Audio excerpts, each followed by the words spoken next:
অনেকটা রাতেই তোমাদের জন্য একটা ভিডিও নিয়ে আসতে বাধ্য হলাম। সকাল থেকেই ভাবছিলাম যে কখন এই স্পেশাল জিনিসটা দেখব। তো আজকে বুঝতেই পারছো কেন সন্ধ্যা থেকে কোনো ভিডিও নিয়ে আসনি, কারণ কি বেশিরভাগ বাড়িতেই আজকের এই নিয়মটা আছে, পিঠে পার্বণের যে নিয়মটা হয়, তো সেটাই যথারীতি ছিল বাড়িতে। সেই কারণে ভেবেছিলাম কোনো ভিডিও দেব না তোমাদের সামনে। কিন্তু এই ভিডিওটা তোমাদের সামনে না দিয়ে পারলাম না। যতটাই যাই মানে রাত হোক না কেন, এই ভিডিওটা তোমাদের সামনে আমাকে দিতেই হবে। অনেক দিন ধরে একটা মিটআপ নিয়ে নানান দিক থেকে নানান রকম কিছু শোরগোল কিন্তু শুনতে পাচ্ছিলাম, কিন্তু যতক্ষণ না দেখছিলাম ততক্ষণ তো সেই বিষয় নিয়ে কিছু বলা যাচ্ছিল না, তাই না? তো শেষমেশ একটা মিটআপ দেখলাম, এবং সেটা একটা স্মরণীয় মিটআপ, 2024-এর পুরো একদম মানে কি ক্যালেন্ডারে লিখে রাখার মতো মিটআপ, যেইখানে কিনা যেই মানুষটার ভিডিওতে পার ডে এত ভিউজ হয় 10,000-এর ওপরে, সেখানে তার ভালোবাসার মানুষ সংখ্যা মানে মানুষ দেখা করতে গেছে অনলি ফর মানে 25 জন। 25 জন মানুষ শুধু দেখা করতে গেছে তার ভালোবাসার মানুষ, এবং তাদের মধ্যেই একজন আবার সেখানে গিয়েই অপর তরফের মানুষের কাছে সেই মানুষটার নামই নানান রকম কুচ্ছ গেয়ে এসছে। কিন্তু এখন কি করবে, এখন তো নিজের দলের মানুষদের কাছ থেকে অনেক ঝাড় খেয়েছে, সেই কারণে আবার এখনো কথা ঘুরাতে বাধ্য হয়েছে। তো আমি সত্যি কথা বলতে এই বিষয়টা জানতাম না যে এরকম দুতরফের মিটআপ হচ্ছে, তো দেখে জাস্ট অবাক হয়ে গেলাম। তো তারপর দেখলাম মানে আমাদের স্পেশাল দাদা ভাই, না আমি কোনো স্ল্যাং ল্যাঙ্গুয়েজ ইউজ করি না তাই করবো না, আমাদের স্পেশাল দাদা ভাই এখন তো সন্দেহ হচ্ছে কাজটা কি ছেড়ে দিয়েছে নাকি তার অফিসের মালিক চুরি টুরি করেছে, এই সমস্ত কিছু ধরে টরে ফেলে বের করে দিয়েছে। নাহলে সকলের সামনে কোনো কথা স্ত্রী যাতে কোনো প্রশ্ন যাতে অপরপক্ষ তার স্ত্রীকে করতে না পারে, সেই কারণে নিজে হাত জোর করে সবাইকার সামনে মানে হাত জোর করে রিকোয়েস্ট করলো এবং তার স্ত্রীকে বা অপর তরফের ভিউয়ার্সদেরকে সরিয়ে দিল। কতটা ভদ্র বুঝতে পারছো? হ্যাঁ বন্ধুরা, যারা এখনো পর্যন্ত ভিডিও দেখোনি, আমি নবদার ভিডিওটা দেখলাম, নবদার পুরো দুটো লাইভই দেখলাম, এবং তাই থেকে অনেক কিছু ক্লিয়ার হয়ে গেলাম যে অ্যাকচুয়ালি ওকে কতজন মানুষ ভালোবাসে আর কতজন মানুষ ঘেন্না করে। ওখানে গিয়ে ওরই দলের মানুষ ওর সাথে মানে মিটআপে গেছে দেখা করতে, সেখানকার একজন মানুষ যে কিনা চুনা, তোমরা অনেকে চুনা মানে ওর অরিজিনাল নামটা আমি এখানে নিচ্ছি না, চুনাদি ভাই, সে গিয়ে কিনা এই অপর যে পক্ষ গেছিল মানে যেখানে তোমার সঞ্জয় দা ছিল, দীপ্তিদি ছিল, নবদা ছিল, তার ওয়াইফ, আরো অনেক ভিউয়ার্স ছিল, মানে ক্রিয়েটার ছিল, ভিউয়ার্স ছিল অনেকে। তো সেইখানে গিয়ে নাকি এই দালালের নামে অনেক কিছু বলে এসছে। যখন দালালের তরফের কিছু ভিউয়ার্স, তা কিছু বলতে 25 জনের মধ্যে 2-1 জন ভিউয়ার্স তাকে টেনে নিয়েছে যে তুই কেন ওই দলে যাচ্ছিস, তখন সে আবার এসে লাইভ করে বলছে যে আমাকে তো কন্টেন্ট দিতে হবে না, কারণ আমরা কন্টেন্ট দিই তবেই তো ওরা ভিডিও করতে পারে। আর এই চুনাই কিন্তু মানে একজনকে গিয়ে গলা জড়িয়ে ধরেছে এবং তাকে অনেক কিছু কথা কিন্তু এই দালালের নামে বলেছে। মানে ভাবতেও অবাক লাগবে, এরা মানে মিনিটে পাল্টি খায়, মিনিটে। আর কি এমন হলো যে মানে যে সমস্ত নর্মাল ভিউয়ার্সরা গেছে তাদের প্রশ্নের সামনে আমাদের স্পেশাল দাব ভাইকে হাত জোর করতে হলো। কি এমন প্রশ্ন করা হলো সেখানে কিন্তু কন্ট্রোভার্সি ক্রিয়েটারই বলো, ভিউয়ার্স বলো, এরা ছাড়াও কিন্তু আশপাশ থেকে কিছু ভিউয়ার্স গেছিল। তা সে যে প্রশ্নগুলো ভিডিওর মধ্যে বলে, মানে কথাগুলো যে প্রত্যেকটা মেয়েরাই পরকিয়া করে, এই যে কথাগুলো বলে, এই কথাগুলোর উত্তর জানার জন্যই কিন্তু আশেপাশের অনেক ভিউয়ার্স কিন্তু তাকে এই প্রশ্নগুলো করতে গিয়েছিল। কিন্তু তারা এই যে দালালের যে মানে পুরো দলটা চোরের মতো এই গলি ওই গলি সেই গলি দিয়ে জাস্ট নিজেদের মানে পিঠটাকে বাঁচাতে চাইছিল। তোমরা প্রত্যেকটা লাইভ যদি দেখো খুব ভালোভাবে বুঝতে পারবে, তারা কিন্তু মানে সামনে আসতেই চাইছিল না। আচ্ছা, ভয় যদি তোমার কোনো কিছু নাই থেকে থাকবে, তাহলে অপর পক্ষে যে প্রশ্নগুলো করছে সেই প্রশ্নগুলোর অ্যান্সার দেওয়ার জন্য এই দালালের হাজবেন্ডকে হাত জোর কেন সকলের সামনে করতে হলো? কারণ সে তো সমস্ত কিছু জেনে বুঝে প্রশ্ন করে না, তাহলে সবাইকার সামনে হাত জোর কেন করতে হলো? তো দেখলাম অনেকের অনেক কমেন্ট সেকশনে লিখেছে যে সামনে যেহেতু পেয়েছিলে 2-4টে কেন ধরিয়ে দিলে না যখন প্রশ্নের উত্তরগুলো দিতে পারছিল না। তো হ্যাঁ, যখন প্রশ্নগুলো মানে অন্যদিকের ভিউয়ার্সরা বা আদার্স ভিউয়ার্সরা করতো, দুই দল বাদ দিয়ে যে সমস্ত ভিউয়ার্সরা ছিল আশেপাশের, তারা যখন প্রশ্নগুলো করছিল তখন অ্যান্সার যেহেতু দিতে পারছিল না, তখন তো তাকে 2-4টে মনে হয় দেওয়াটাই উচিত ছিল, কারণ ওই প্রশ্নগুলোই তুই মানে আবার ভিডিওতে এসে করবে, তাই না? আর জানি না এখনো পর্যন্ত দালাল ভিডিও দিয়েছে কিনা, তা এরপর এসে দালালের রবটা তোমরা শুধু একবার দেখবে, দালালের রবটা শুধু দেখবে। কি জানো তো, একটা বডিগার্ডের প্রয়োজন ছিল, সেই কারণেই নিজের বর তো নিশ্চয় কিছু তো একটা কর্ম করেছে, তবেই না হঠাৎ করে এই সময় কাজটা থেকে বেরিয়ে এলো। নাহলে এত বছর ধরে যেই কাজটা করছে সেই কাজটা হট করে ছেড়ে চললো, এটা কি কখনো সম্ভব হতে পারে বন্ধুরা? নিশ্চয়ই ওখান থেকে তাকে বিতাড়িত করেছে, সেই কারণেই কিন্তু সে মানে বেরিয়ে এসছে, মানে ওখান থেকে বিতাড়িত করে তো চলে আসতে বাধ্য। আর এই যে বইয়ের পাশাপাশি ঘুরছে, হাত জোর করছে, এই কাজগুলো তো একটা বডিগার্ড করে, তাই না? তো সেখানে এই বডিগার্ডের জন্য তো একটা মানুষের প্রয়োজন ছিল। তো দালাল বললো চলো, তুমি তো এমনিতে কোনো অকম্মার ঢেকি, তুমি তো কিছু করতে পারো না, তো আমার বডিগার্ড হিসেবেই তুমি চলো। আর এই যেখানে চুনা আছে তাকে একটা কথা বলতে চাইছি, তুই তো নিজে গিয়ে আমাদের সমাধি ভাইকে তুই কত কথাই না দালালের নামে বলেছিস। যাই সমাধি ভাইয়ের ভিডিও আমরা আশা করছি দেখতে পাবো, তো বলেছিস গিয়ে ওর ভিডিও থেকে অনেক কিছু, মানে দেখো লাইভ চলছিল, অনেক কথা কিন্তু শোনা যাচ্ছিল, অনেকে ফোন নাম্বার দিচ্ছিল, সেগুলোও কিন্তু অনেকটা প্রায় রিভিল হয়ে গেছে ওই লাইভের মধ্যে। প্রত্যেকটা লাইভ যদি তোমরা খুব ভালোভাবে দেখো, একজনের লাইভ না, অনেকে ওখানে লাইভ করেছে যারা যারা দেখা করতে গেছিল, তো প্রত্যেকের লাইভ যদি তোমরা দেখতে থাকো, মানে দেখো, তাহলে বুঝতে পারবে অনেক ভিউয়ার্স বা অনেক কন্ট্রোভার্সি ক্রিয়েটার তাদের নাম্বার কিন্তু এখানে শোনা যাচ্ছে। তো সেই জায়গায় লাইভে অনেক কানাঘুষো কথা কিন্তু শোনা যাচ্ছিল। তো নবদা একটা কথা, দারুণ কথা বলেছে যে সামনে থেকে দালালকে দেখলে নাকি পুরো বেঁকামুখী মনে হবে এবং ভয়ঙ্করী নাকি চেহারা। ভিডিওর মানে ওপারে আমরা যেটা দেখি সেটা নাকি সুন্দর একটা তার মানে কি বলবো ছবি, এবং সুন্দর তবু তাকে মনে হয়, কিন্তু সামনে থেকে তাকে দেখলে নাকি পুরোপুরি বেঁকামুখী এবং একটা মানে তার চেহারাটা নাকি ভয়ঙ্করী, মানে বুঝতে পারছো বন্ধুরা। এবং সব থেকে বড় কথা, সে যদি কোনো ভুল কাজ না করে থাকে তাহলে অপর পক্ষের প্রশ্নের মুখোমুখি না হয়ে চোরের মতো সেখান থেকে কেন সে পালিয়ে গেল বন্ধুরা, এবং কেনই বা সর্বসমক্ষে তার পতিদেব সবার সামনে হাত জোর করে প্রশ্ন করাতে তাদেরকে বাধা দিল বন্ধুরা।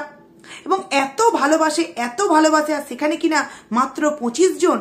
তো কিছুক্ষণ আগেই দু একটা ভিডিও আমি দেখলাম যেখানে কিনা বলা হচ্ছে যে এই মানে এই চুনা মহিলাটা নাকি, মানে চুনা দিদিভাই নাকি খুব ভদ্র মনের একজন মেয়ে, সে নাকি গিয়ে অনেকের সাথে গলা জড়িয়ে ধরেছে, এবং সে নাকি এটাও বলেছে যে কি করব বলো, আমি এই দলের হয়েও এই দলেরও দালালি খাচ্ছি, ওই দলেরও দালালি খাচ্ছি, সে নিজের মুখে বলেছে। যখনই দেখেছে এই ভিডিওগুলো নামানো হয়ে গেছে, সে আবার দেখলাম কিছুক্ষণ আগে একটা কমিউনিটি পোস্ট দিয়ে অনেক কিছু, মানে কি কারণে সে এই কাজগুলো করেছে সেই সমস্ত কিছু দিয়ে একটা কমিউনিটি পোস্ট করেছে। কারণ নিজের দলের কাছ থেকে ভালোই হয়তো ঘাতুরিটা খেয়েছে, তাহলে ভাবো না নিজের দল ছেড়ে সে কেন অপর দলের মানুষের কাছে দেখা করতে যাবে।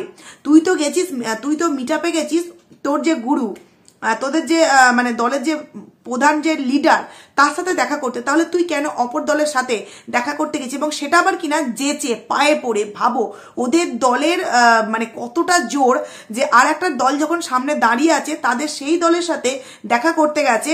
একবারও ভাবিনি যে আমার যে গুরু তার মান সম্মানটা কিভাবে নষ্ট হয়ে যাচ্ছে, এবং সেই মানুষটা আবার সেই অপর দলে গিয়ে সেই গুরুর নামে নানান রকম বদনাম করেছে। যখন সেইখানে গেছে আবার তো গুরু তো আচ্ছা করে বাটামটা দিয়ে দিয়েছে, তুই কেন গেছো, তুমি কেন গেছো। তো তখন আবার বলছে যে হ্যাঁ আমি গেছি, কিছু কথা ওখান থেকে বের করে নিয়ে আসছে, কিছু কথা আমি তোমাদের সামনে বলবো বলে জানতে গেছি।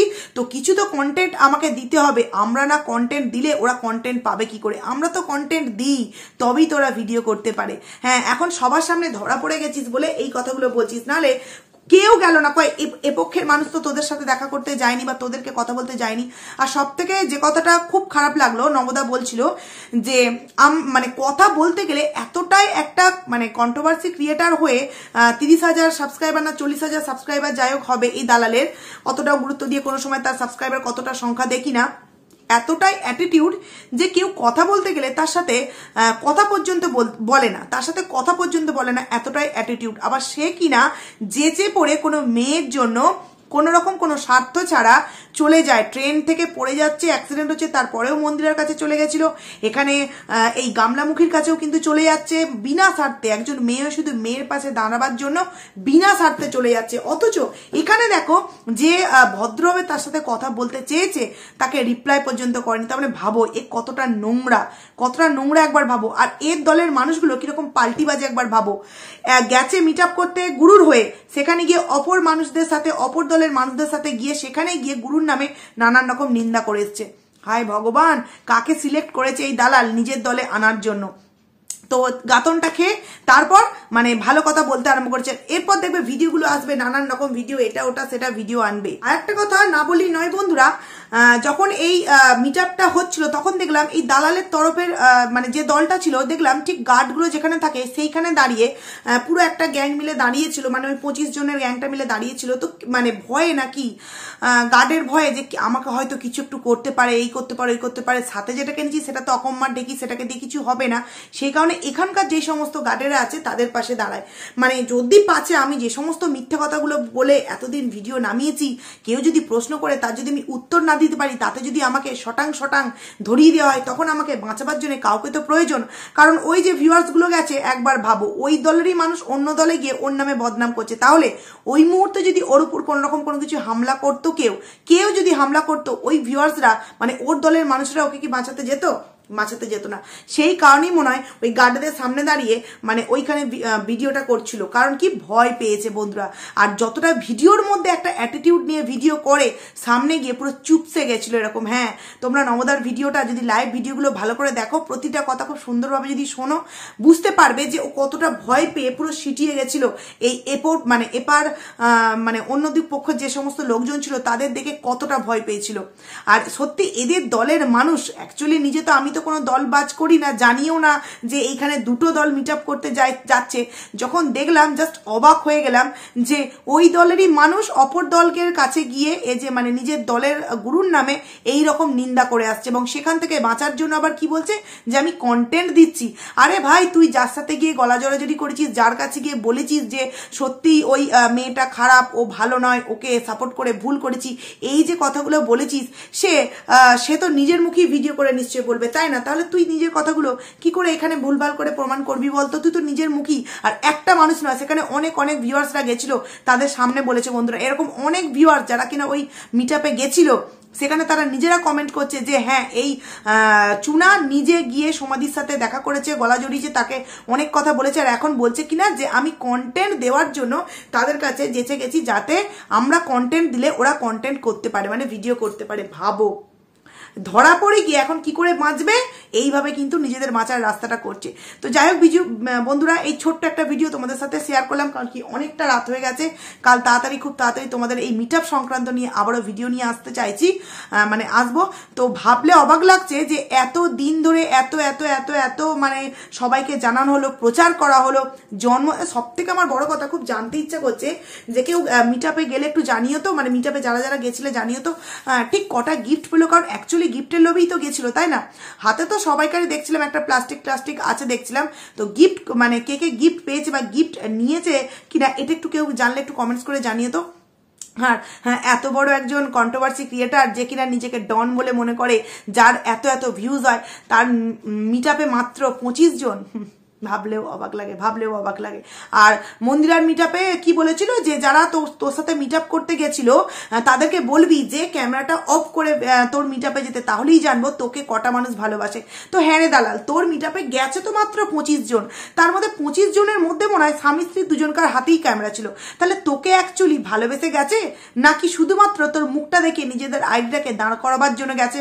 একটুখানি ভিডিও করে বলিস তো, কারণ তুই এই কথাটা বলেছিলিস মন্দিরার মিটআপে যে সমস্ত লোকেরা গিয়েছিল ক্যামেরা অফ করে যদি যেতে বলতো তাহলে নাকি কেউ যেত না। তাহলে তোর ভিডিও তো দেখলাম একজন গেছে, তার স্বামী স্ত্রী দুজনেই ক্যামেরা করছে, কারোর ছেলে মেয়ে ক্যামেরা করছে, এরকম দেখলাম তোর ভিডিওতে, মানে ওই যে অপরপক্ষে যে লাইভগুলো সব দেখতে পেলাম। তাহলে তুইও যদি বলতিস যে ক্যামেরা অফ করে আসো, তাহলে 25 জন কেন? একজনও মনে হয় তোর মিটআপে যেত না। ম্যান্ডির ভিডিওতে তো গেছে, তোর ভিডিওতে কেউ যেতই না, মানে তোর মিটআপে কেউ যেতই না, বুঝলি? তো যাই হোক বন্ধুরা, চলো ভিডিওটাকে এখানেই এন্ড করছি, টাটা।